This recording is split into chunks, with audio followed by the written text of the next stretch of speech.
आज इस वीडियो में हम ये देखेंगे जो हमारे एयर कंडीशनिंग यूनिट में 5 मेजर जो इम्पोर्टेंट पार्ट लगे होते हैं मैकेनिकली, वो कौन से होते हैं। एयर कंडीशनिंग यूनिट की अगर हम बात करते हैं तो जिसे हम एसी कहते हैं, उसके पार्ट्स के बारे में हम जानेंगे, क्योंकि एयर कंडीशनिंग यूनिट में जो मैकेनिकल में पार्ट लगे होते हैं वो जानना काफ़ी ज़रूरी है। अगर 5 पार्ट की अगर हम बात करते हैं तो सबसे पहला जो मेन आता है, जिसे हम हमारे एयर कंडीशनिंग यूनिट का हार्ट कहते हैं, रेफ्रिजरेशन साइकिल का, वो है हमारा कंप्रेसर। ये कंप्रेसर हमारे एयर कंडीशनिंग यूनिट में आउटडोर में जो सिस्टम बाहर लगे होते हैं, जिसे हम आउटडोर यूनिट कहते हैं, उसमें लगे होते हैं। स्प्लिट एसी में इंडोर और आउटडोर होता है, तो आउटडोर जो यूनिट होता है, बाहर लगे यूनिट, वहाँ पर एक कंप्रेसर लगा होता है। विंडो एसी में भी ये कंप्रेसर यूज़ होते हैं। जो विंडो एसी का बैक साइड होता है, जो बाहर साइड में हम जिसे रखते हैं, वहाँ साइड में आपको कंप्रेसर देखने मिलता है।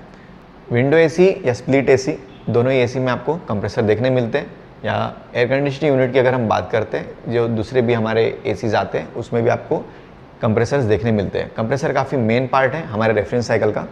अगर हम कंप्रेसर की बात करते हैं तो हम रेफ्रिजरेशन साइकिल में जब कंप्रेसर को यूज़ कर रहे हैं तो सबसे पहला मेजर पार्ट है हमारा कंप्रेसर।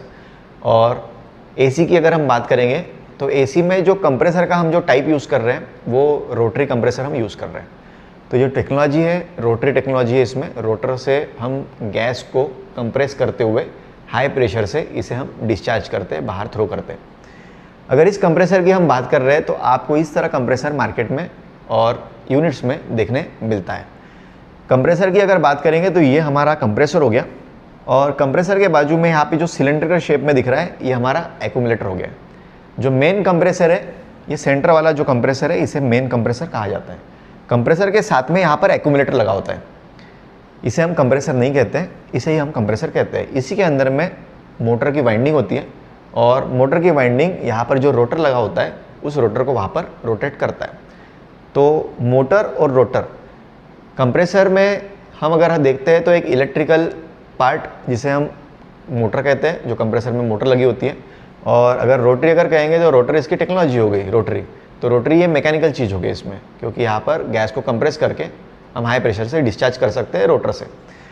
तो कंप्रेसर को अगर मेजरली हम देखें तो ये 2 तरीके से हम डिवाइड कर सकते हैं। कंप्रेसर इलेक्ट्रिकली ऑपरेटेड है और मैकेनिकली वर्किंग में हम इसे लाते हैं। तो इलेक्ट्रिकल और मैकेनिकल, ये दोनों ही चीज़ों से हमारा कंप्रेसर बना हुआ है। कंप्रेसर की जब हम बात कर रहे हैं तो कंप्रेसर, इस मेन कंप्रेसर के ऊपर में यहाँ से एक सिंगल पाइप बाहर निकलता है। ये पाइप छोटा होता है, जिसे हम डिस्चार्ज का पाइप कहते हैं। इस डिस्चार्ज के पाइप से हम गैस को हाई प्रेशर में बाहर रिलीज़ करते हैं। और अगर हम सक्शन की बात करेंगे तो यहाँ पर ये जो सिलेंडर बना हुआ है, ये एक्यूमुलेटर है। एक्यूमुलेटर मतलब वो पार्ट जिसमें हम ऑयल को सेपरेट करवाते हैं, क्योंकि कंप्रेसर के अंदर में जब गैस रिटर्न आती है तो ऑयल के साथ अगर वो रिटर्न आ रही है तो ऑयल को यहाँ पर सेपरेट किया जाता है और गैस को कंप्रेसर में फिर यहाँ पे सक्शन किया जाता है। तो एक्यूमुलेटर के ऊपर में जो यहाँ पर पाइप लगा हुआ है, ये हमारा सक्शन का पाइप होता है। अगर हम एसी में बात करेंगे तो यहाँ पर कंप्रेसर के ऊपर में सिर्फ हमें 2 पाइप देखने मिलते हैं। सबसे पहला पाइप होता है जिसे हम डिस्चार्ज का पाइप कहते हैं, जो साइज़ में छोटा होता है। और जो दूसरा पाइप होता है जिसे हम सक्शन का पाइप कहते हैं, जो साइज़ में बड़ा होता है। सक्शन का पाइप एक्यूमुलेटर पे लगा है, और ये सिलेंडर जो बना है ये एक्यूमुलेटर है, ये कंप्रेसर है। और कंप्रेसर में सब रिलीज़ करेंगे तो यहाँ पर जो पाइप लगा है, ये हमारा डिस्चार्ज का पाइप है। इस तरह एयर कंडीशनिंग के रोटरी कंप्रेसर पे 2 पाइप होते हैं, एक सक्शन का पाइप और दूसरा डिस्चार्ज का पाइप। अगर हम कंप्रेसर की बात करेंगे तो अभी जैसे नॉन इन्वर्टर टेक्नोलॉजी और इन्वर्टर टेक्नोलॉजी, दोनों ही टेक्नोलॉजी से मार्केट में कंप्रेसर्स आपको देखने मिल रहे हैं। और नॉन इन्वर्टर और इन्वर्टर बताने का ये मतलब है इस वीडियो में, क्योंकि कंप्रेसर्स चलते हैं हमारे इलेक्ट्रिकल सिस्टम पे, और इलेक्ट्रिकली अगर ये ऑपरेटेड है तो नॉन इन्वर्टर टेक्नोलॉजी जो पुरानी टेक्नोलॉजी हो चुकी है और मार्केट में अभी भी इसके रिपेयरिंग के कॉल्स आते हैं। तो नॉन इन्वर्टर टेक्नोलॉजी वो टेक्नोलॉजी होती है जो कंप्रेसर एसी पे ऑपरेट करते हैं, जिसे हम एसी मतलब अल्टरनेटिंग करंट कहते हैं।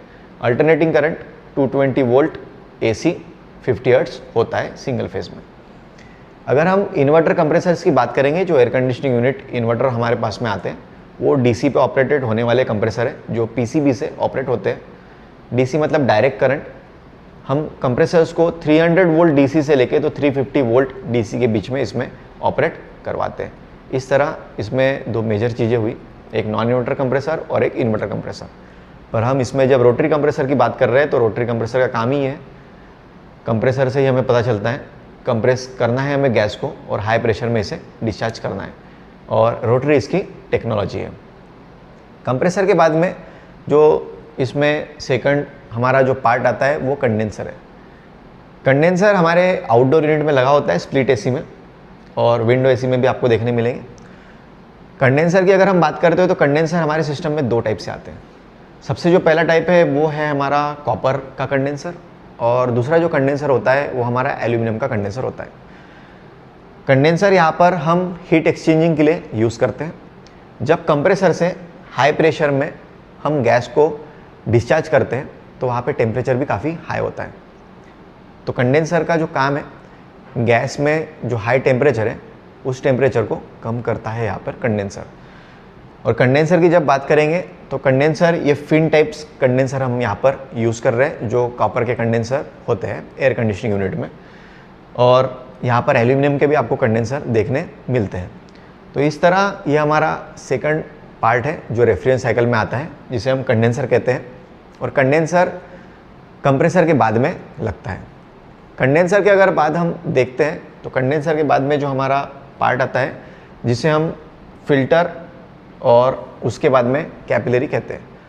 तो फिल्टर और कैपिलरी यहाँ पर हमने जॉइंट वाली आपको दिखाई है, पर मार्केट में फिल्टर्स भी अलग से मिल जाते हैं और कैपिलरी आप सेपरेट परचेस कर सकते हैं, डिपेंड करता है सिस्टम के ऊपर में। जब फिल्टर की बात करते हैं तो यहाँ पर एयर कंडीशनिंग यूनिट्स में हम only mesh type filter use करते हैं। इसे फिल्टर या ड्रायर भी कहते हैं। फिल्टर से हमें ये पता चलता है जब गैस फ्लो हो रही है सिस्टम के अंदर से तो गैस में मेटल के पार्टिकल, डस्ट या डर्ट के पार्टिकल जो भी होते हैं, इम्प्यूरिटीज़, उसे फिल्टर करने का काम करता है। तो ये इसका मेजर काम हुआ फिल्टर का। फिल्टर के बाद में हमारे इसमें ये कैपिलरी लगी है। कैपिलरी और फिल्टर सिस्टम में कॉपर के ही होते हैं। कंडेंसर एल्यूमिनियम या कॉपर दोनों में हो सकता है, इस सिस्टम के ऊपर में डिपेंड करता है। पर फिल्टर और कैपिलरी आपको जनरली कॉपर के ही देखने मिलते हैं। कैपिलरी की अगर हम जब बात करते हैं जो फिल्टर के बाद में लगी होती है, तो कैपिलरी का जो गेज होता है काफ़ी कम होता है। गेज कम होना मतलब जो कैपिलरी का डायमीटर होता है, इनर डायमीटर, ये काफ़ी छोटा होता है, जिस वजह से इसमें हम प्रेशर इंक्रीज़ करते हैं, प्रेशर काफ़ी हाई हो जाता है। और हमारे रेफ्रिजरेशन साइकिल में ये काफ़ी मेन पार्ट है और इसका काफ़ी मेन रोल होता है। जैसे हमने कंप्रेसर देखे, कंप्रेसर के बाद में कंडेंसर आता है और कंडेंसर के बाद में हमारे इसमें फ़िल्टर लगता है, और फिल्टर के बाद में जो फोर्थ इंपॉर्टेंट पार्ट है वो हमारा कैपिलरी इसमें हम यूज़ करते हैं। कैपिलरी के बाद में हमारे पास में जो फिफ्थ पार्ट है ये हमारा इवेपोरेटर है। इस तरह कुछ हमारे इसमें इवेपोरेटर देखने मिलता है जो सिस्टम्स में जनरली कॉपर का ही होता है। एल्यूमिनियम्स के पहले ओल्ड इसमें आते थे, अभी जनरली आप अगर देखेंगे तो आपको कॉपर के ही देखने मिलते हैं। आप कोई भी सिस्टम उठा लीजिए, आपको कॉपर के ही इवेपोरेटर्स देखने मिलेंगे। पर अगर कंडेंसर की बात करेंगे तो कंडेंसर में भी कॉपर का भी हो सकता है और एल्यूमिनियम का भी हो सकता है, डिपेंड ऑन कंपनी, मॉडल और उसके रेट्स के ऊपर में।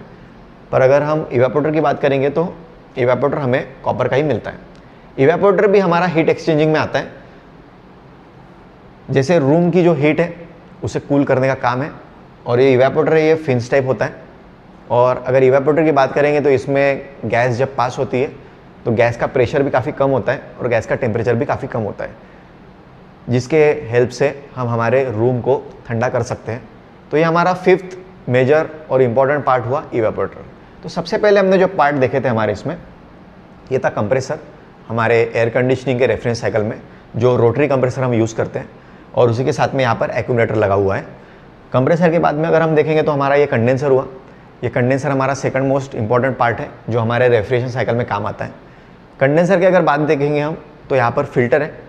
फिल्टर के बाद में हम कैपिलरी यूज़ करते हैं, और कैपिलरी के बाद में जो फिफ्थ हमारा इंपॉर्टेंट पार्ट है वो हमारा इवेपोरेटर है। इस तरह हमने इस वीडियो में एयर कंडीशनिंग में यूज़ होने वाले जो 5 मेजर पार्ट्स होते हैं जो रेफ्रिजरेशन साइकिल में वर्क करवाते हैं मैकेनिकली, तो हमने कवर किए हैं। सबसे पहला है कंप्रेसर, जो रोटरी कंप्रेसर हम यूज़ कर रहे हैं। सेकंड है कंडेंसर, जो एल्यूमिनियम और कॉपर का रह सकता है। थर्ड है फिल्टर, जो हमेशा कॉपर का ही होता है और मेश होता है। और उसके बाद में फोर्थ है कैपिलरी, वो भी हमेशा कॉपर की होती है। और जो फिफ्थ है वो हमारा है इवेपोरेटर। इवेपोरेटर भी हमेशा कॉपर का होता है। इस तरह हमने इसमें 5 पार्ट कवर किए जो एयर कंडीशनिंग यूनिट के रेफ्रिजरेशन साइकिल में काम आते हैं। धन्यवाद।